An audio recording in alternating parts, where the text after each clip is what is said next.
If you want to use Google Pay on Google Pixel 10 Pro XL, then in that case, first we're gonna go to Google Wallet. You should be able to find the Wallet app in the app drawer. It should be pre-installed. You should be able to find it immediately on your phone. However, if for some reason you don't have the app, then of course you can go to the Play Store and you should be able to download Google Wallet for free. So we're going to open the Wallet app, and if you open this app for the first time, you might need to grant the permission to send notifications, which is of course recommended, but you don't have to agree to that if you don't want to.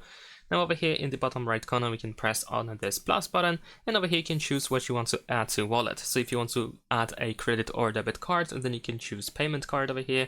Then you can scan the information of your credit card or debit card, of course. But you just need to line it up with the frame by using the rear camera.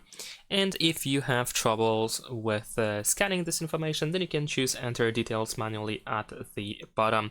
And over here you can fill everything in, every detail, and then we can press save and continue in order to finalize the process and add our payment card to our phone.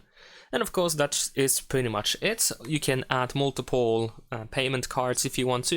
If you have multiple credit or debit cards, you can add all of them into your phone, and you should be able to use them with Google Pay. What you also need to know is, of course, we need to have NFC enabled whenever you're trying to make the payment.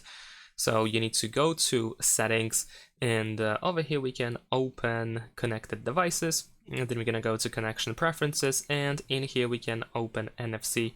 So just make sure that NFC is enabled. I can also recommend you using this option, require device unlock for NFC. So whenever you're trying to make the payment with Google Pay, then your phone has to be unlocked first.